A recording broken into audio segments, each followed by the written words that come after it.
সম্মানিত দর্শক শ্রোতাবৃন্দ, সবার প্রতি মৈত্রী পোষণ করছি। যে প্রসঙ্গ নিয়ে অল্প বিস্তর আলোচনা করব আজকের ভিডিওতে, তা হলো অপরাধ প্রবণতা বাড়ছে কেন। অর্থাৎ এত আয়োজন আছে, ব্যবস্থা আছে, আইন কানুন, বিধি বিধান, শাস্তি, জেল, জরিমানা, কত ব্যবস্থা আছে অপরাধ দমনের জন্য, এবং বিভিন্ন বাহিনী আছে।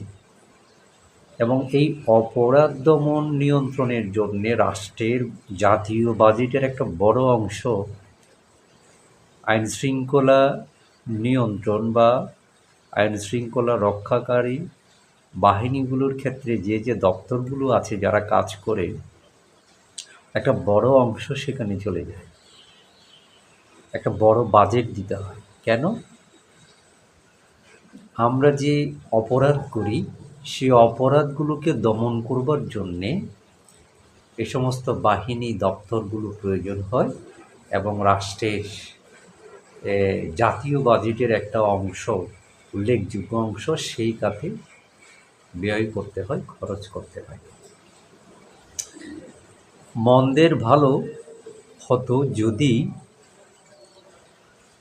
এভাবে ব্যয় করার পরেও, বাজেট দেওয়ার পরেও, নানান ব্যবস্থা নেওয়ার পরেও যদি অপরাধ ঠেকানো যেত, তাহলে তারও একটা যুক্তিকতা ছিল, মোটামুটি একটা আত্মতুষ্টি পাওয়ার সুযোগ ছিল। কিন্তু হচ্ছে তা তো উল্টো। কীরকম? দিন দিন অপরাধ বাড়ছে। কোনো সমাজে, কোনো অঞ্চলে, কোনো এলাকায়, সব মিলিয়ে গোটা দেশে অপরাধ প্রবণতা বাড়ছে, এবং নিয়মিত বিভিন্ন ধরনের অপরাধ হচ্ছে। তাইলে এমন তো হওয়ার কথা ছিল না, তাহলে হচ্ছে কেন? এবং উদ্বেগের বিষয় হলো যে প্রত্যেকটা অপরাধের বিপরীতে তার শাস্তি আছে, জেল জরিমানা আছে, তাকে ভুগতে হবে। এটা জেনে অপরাধ করছে। যারা অপরাধ করছে, নানা ধরনের অপরাধ করছে, তারা সবাই যে না জেনে অপরাধ করছেন তাও না, জেনে শুনে মেনে নিয়ে অপরাধ করছে। অত্যন্ত উদ্বেগের বিষয়, আতঙ্কের বিষয়, দুশ্চিন্তার বিষয় যে মানুষ এই অপরাধটা করলে, এই মন্দ কাজটা করলে তার বিপরীতে তার কঠোর শাস্তি হতে পারে, জেল জরিমানা হতে পারে। এটা জেনে বুঝে তিনি তবু অপরাধ করছেন। তাহলে সেই ক্ষেত্রে প্রচলিত আইন, দণ্ড, জেল, হাজত, বিচার কোন কাজে আসছে? আমাদের সে অবস্থাই হয়েছে। আমাদের দেশে মূলত সে অবস্থাই হয়েছে, যার কারণে এত আইনি ব্যবস্থা নেওয়ার পরেও, এত বিধিবিধান, আইন কানুন থাকার পরেও এই অপরাধকে দমানো যাচ্ছে না। বরঞ্চ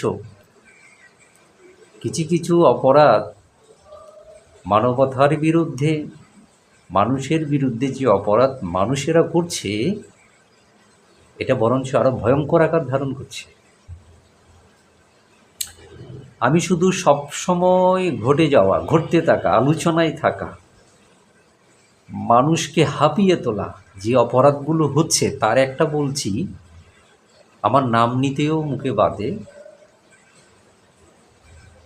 যেটাকে নারীর উপর পাশবিক নির্যাতন। আপনারা বুঝে নেবেন। এই যে নারীর উপর, নারী বলে না, শিশু, মেয়ে শিশু, অবোধ শিশু থেকে শুরু করে বিভিন্ন বয়সের নারীদের উপরে যে পাশবিক নির্যাতন, এই যে ভয়ঙ্কর আকার ধারণ করেছে, একটা আতঙ্ক হিসেবে ছড়িয়ে পড়েছে সমাজে, দেশে, এইসব ঘটনা প্রতিনিয়ত দেশের কোনো না কোনো প্রান্তে ঘটছে, কারো না কারোর উপর, কোনো না কোনো পরিবারের উপর দিয়ে এই বিপর্যয় যাচ্ছে। সবকটা ঘটনার বিচার না হলেও, নজরে না আসলেও রাষ্ট্রের আইনের কিছু কিছু ঘটনার কিন্তু সংখ্যায় কম হলেও রাষ্ট্রের নজরে আসছে, মানুষ প্রতিবাদ করছে, তার বদলতে তার বিচারও হচ্ছে। গুটি কয়েক দৃষ্টান্ত হলেও, বার্তা হলেও তাদের কাছে যাচ্ছে, তারা যারা এই সমস্ত অপকর্ম করছে নারীর উপর, নারী শিশুর উপর, হ্যাঁ, যারা এই পাশবিক অত্যাচারটা করে, কিছু কিছু ঘটনার দৃষ্টান্ত বা বার্তা, মেসেজ তাদের কাছে যাচ্ছে।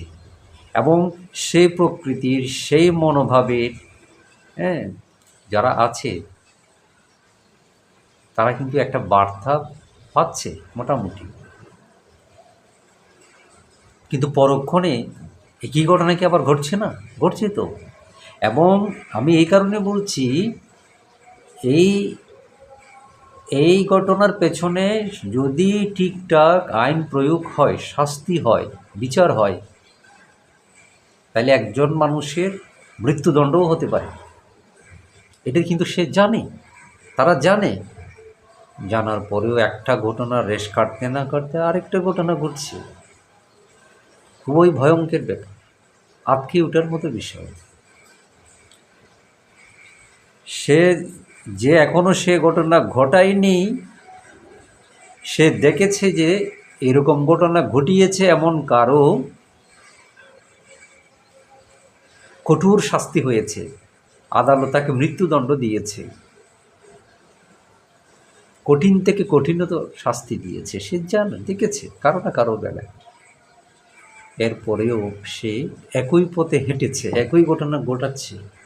কি ভয়ঙ্কর একটি বিষয়! তাইলে কেন মানুষ নিজের জীবনের ঝুঁকি নিয়ে, নিজের মৃত্যুকে মেনে নিয়ে সে ওই অপরাধটা সংগঠিত করছে? যে নিজের জীবনের ঝুঁকি নিয়ে, মৃত্যুদণ্ডকে মেনে নিয়ে সে ফৌজদারি অপরাধ, মানবতার বিরুদ্ধে সেই অপরাধটা করছে, সেক্ষেত্রে কোন আইন তাকে দমাবে? কোন আইন তার থেকে ভিকটিমকে রক্ষা করতে পারে? চারটিখানি ব্যাপার নয়, কিন্তু খুবই ভয়ঙ্কর। আমি বারবার সেই শব্দটি উচ্চারণ করছি, অত্যন্ত ভয়ঙ্কর একটা ব্যাপার, পরিস্থিতি। আমি অনেক ভেবেছি এই বিষয়গুলা সমাজে আছি হিসেবে, রাষ্ট্রের একজন নাগরিক হিসেবে, ধর্মগুরু হওয়ার পাশাপাশি আমাদের কানে যে আসে না, চোখে যে পড়ে না, তেমনও না। আমরা ভাবি, গভীরভাবে ভাবি, তাইলে কেন এগুলো বাড়ছে বই কি, কমছে না? তো আমার একজন ধর্মীয় গুরু হিসেবে, ভিক্ষু হিসেবে আমি যেটা মনে করি, আমার যেটা পর্যবেক্ষণ বা মতামত, সেটা হচ্ছে ওই ঘটনাগুলো তখনই কমানো যাবে, ধীরে ধীরে রোধ করা যাবে, সংখ্যা কমিয়ে আনা যাবে, হ্যাঁ, যদি মানুষের মধ্যে পাপ পুণ্য সম্পর্কে, ন্যায় অন্যায় সম্পর্কে চেতনাবোধ, বিবেকবোধ কাজ করে।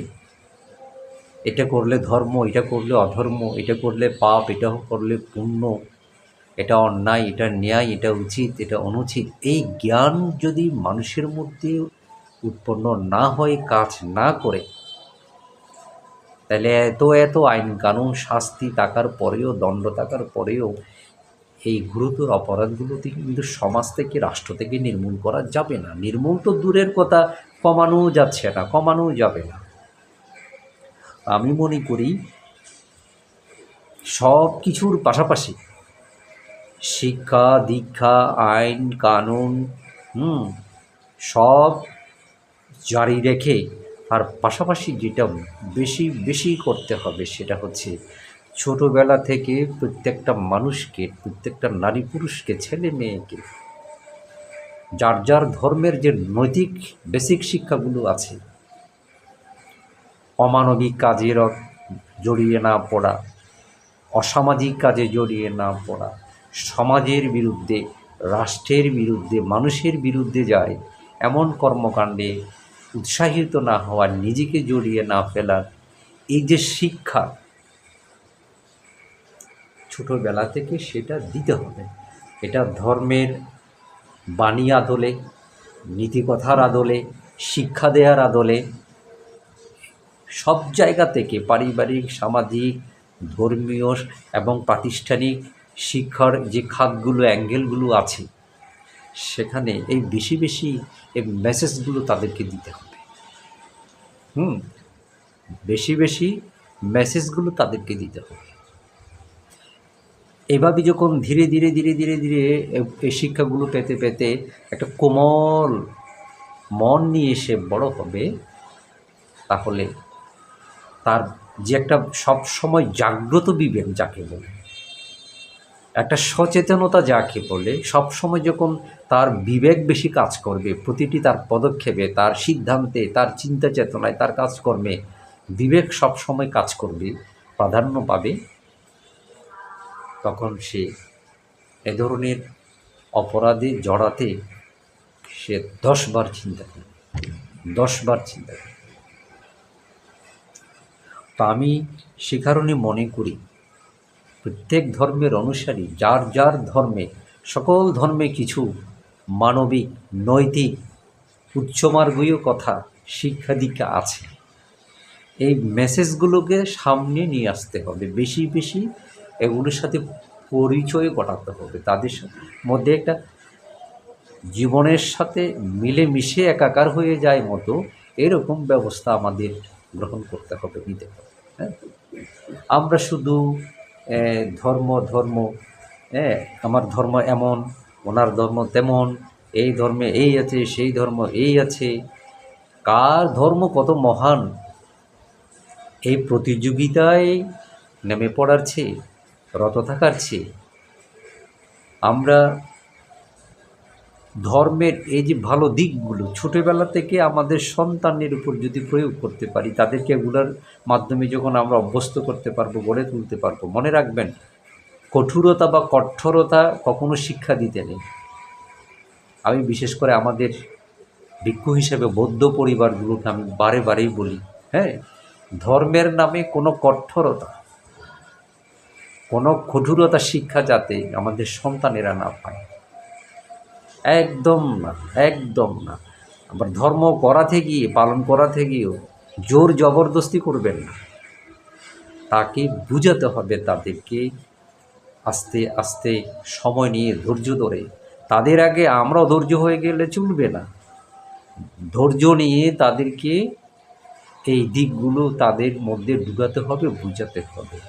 ভুল করেও জোর জবরদস্তি করা যাবে না এবং ইচ্ছার বিরুদ্ধে গিয়ে গেলানোর চেষ্টা করা যাবে না। নিজে আচরণ করে তারা যাতে সেটা দেখতে পায় এবং একই সাথে তাদের জীবনে যাতে এগুলো প্রয়োগ হয়, প্র্যাকটিক্যালি প্রতিদিনের জীবনে, প্রাত্যহিক জীবনে, নিত্যদিনের জীবনে একটু একটু একটু এই মানবিক দিকগুলো সেভাবে তাদেরকে এনকারেজ করতে হবে, অনুপ্রাণিত করতে হবে।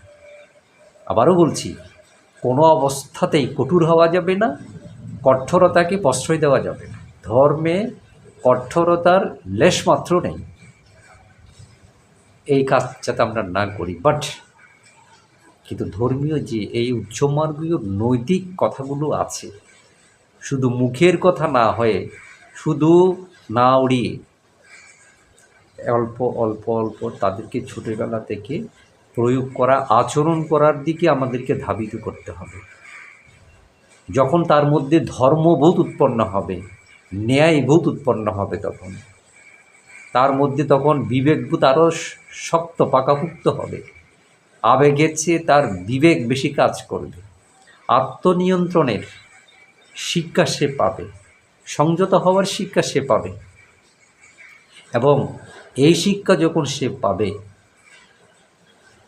তারপর সে নিজ থেকেই ওই যে ন্যায় অন্যায়, উচিত অনুচিত, পাপ পুণ্য, এটা ফারাক সে বুঝে সে নিজে নিজে নিজের পথ, সুন্দর পথ, ন্যায়ের পথ, উচিত শিক্ষা নিয়ে সে নিজে নিজের পথ গ্রহণ করবে। তাকে নিয়ে না হবে পিতামাতার পরিবারের দুশ্চিন্তা, উদ্বেগ, উৎকণ্ঠা, না সমাজের না রাষ্ট্রের। এভাবে যদি আমরা আমাদের জেনারেশনকে আমরা এই নৈতিক সুশিক্ষা দিয়ে গড়ে তুলতে পারি, মনে রাখবেন ছোটোবেলার এই শিক্ষাগুলো গোটা জীবনে একটা বড় ধরনের প্রভাব ফেলে। আমি কোনো বৌদ্ধ পরিবারের সন্তানের কথা বলছি। আমি এমন এমন ছেলে মেয়েকে দেখেছি যারা বড় হয়েছে চোখের সামনে, একটা ছোট্ট একটা প্রাণী, একটা ক্ষুদ্র প্রাণী, সেটা মারা যাবে বলে তার কি উদ্বেগ, তার কি